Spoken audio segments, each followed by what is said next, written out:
Back to news. Nizamabad పోలీసులు భారీ cyber network ను ఛేదించారు. నకిలీ ధృవపత్రాలతో కరెంట్ అకౌంట్ సృష్టించి 3 నెలల వ్యవధిలో 152 కోట్లు అక్రమ లావాదేవీలు జరిపినట్టుగా గుర్తించారు.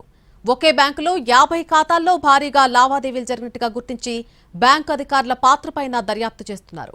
ఈ కేసులో 9 మందిని అరెస్ట్ చేశారు. సైబర్ ముఠాలకు కరెంట్ అకౌంట్స్ విక్రయిస్తున్న వారిని అరెస్ట్ చేశారు. దీనిపై మరిన్ని వివరాలు మా ప్రతినిధి బాలకుమార్ అందిస్తారు. కరీంనగర్ తరహాలోని నిజామాబాద్ జిల్లాలోనూ భారీ సైబర్ నెట్వర్క్ని పోలీసులు ఛేదించారు. నిజామాబాద్ పోలీస్ కమిషనరేట్ పరిధిలో సైబర్ నెట్వర్క్ని పోలీసులు ఛేదించారు. దాదాపు 9 మంది నిందితుల్ని అరెస్ట్ చేశారు. ఈ నిందితుల్లో అందరూ కూడా నిజామాబాద్ బోధనకు సంబంధించిన వారు ఉన్నారు. దాదాపుగా 3 నెలల వ్యవధిలో 152 కోట్ల లావాదేవీలు జరిపినట్లు కూడా పోలీసులు గుర్తించారు. ఒకే బ్యాంకు నుంచి దాదాపుగా 50 అకౌంట్లను ఓపెన్ చేసి కరెంట్ అకౌంట్లుగా మార్చి ఇందులో మ్యూల్ ఖాతాలుగా వినియోగిస్తున్నట్లు పోలీసులు గుర్తించారు. ఇది దాదాపుగా 3 నెలల నుంచి పోలీసులు కసరత్తు చేస్తున్నారు. భారీ రాకెట్ని అయితే బయటపట్టారు. మ్యూల్ అకౌంట్లు ఓపెన్ చేసి వాటిని సైబర్ నేరాలకు వినియోగిస్తున్నట్లు పోలీసులు గుర్తించారు. ఇప్పటికే వాళ్ళందరినీ కూడా అరెస్టు చేశారు. గత 3 నెలలుగా పోలీసులు కసరత్తు చేస్తున్నారు. 4వ పోలీస్ స్టేషన్ పరిధిలోని ఒక బ్యాంకు నుంచి ఈ అంత లావాదేవీలు జరిగినట్లు పోలీసులు గుర్తించారు. అందులోనే దాదాపుగా 300 కరెంట్ అకౌంట్లు ఉంటే 50 అకౌంట్ల ద్వారా సైబర్ నేరాలకు అకౌంట్లను విక్రయించి అందులో సైబర్ నేరాలకు సంబంధించిన డబ్బుని వినియోగిస్తున్నట్లు కూడా పోలీసులు గుర్తించారు. దీనిపైన పూర్తిస్థాయి దర్యాప్తు అయితే కొనసాగుతుంది.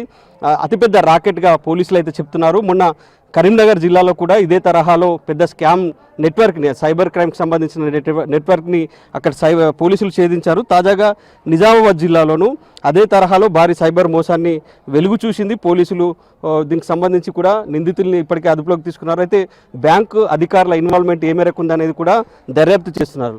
జిల్లా కేంద్రంలోని కర్ణాటక బ్యాంక్ కేంద్రంగా ఈ లావాదేవీలు జరిగినట్లు గుర్తించారు. ఇందులో సామాన్యులు కూడా కరెంట్ అకౌంట్లు ఓపెన్ చేసి దాదాపు కోట్ల రూపాయల లావాదేవీలు జరుపుతున్నారు. దీనిపైనే పోలీసులు అనుమానం వచ్చింది. ఏ బ్యాంక్ అకౌంట్ల నుంచి భారీగా లావాదేవీలు జరుగుతున్నాయనే అంశంపైన ఆపరేషన్ క్రాక్డౌన్ పేరిట పోలీసులు సైబర్ నేరగాల ఆట కట్టించేందుకైతే వ్యూహం రచించారు. అందులో భాగంగా భారీ అకౌంట్ల నుంచి భారీగా లావాదేవీలు జరుగుతున్న అకౌంట్లపై నిఘా పెట్టారు. ఇందులో భాగంగానే నిజామాబాద్కు సంబంధించి ఒక 50 అకౌంట్లలో 152 కోట్ల లావాదేవీలు జరిగినట్లు పోలీసులు గుర్తించి ఆ అకౌంట్దారులపైన విచారణ చేశారు. వాళ్ళంతా కూడా సామాన్యులు ఉన్నారు, ఆటో డ్రైవర్లు, పండ్ల వ్యాపారులు, ఇలా చిన్న చిన్న వ్యాపారాలు చేసే వ్యక్తులు తమ బ్యాంకులలో అకౌంట్లు ఓపెన్ చేసి వాటిని సైబర్ నేరాలకు వినియోగించే వారికి విక్రయిస్తున్నట్లు పోలీసులు గుర్తించారు. వాళ్ళందరినీ కూడా అదుపులో తీసుకున్నారు. దాదాపు 9 మంది ఉన్నారు.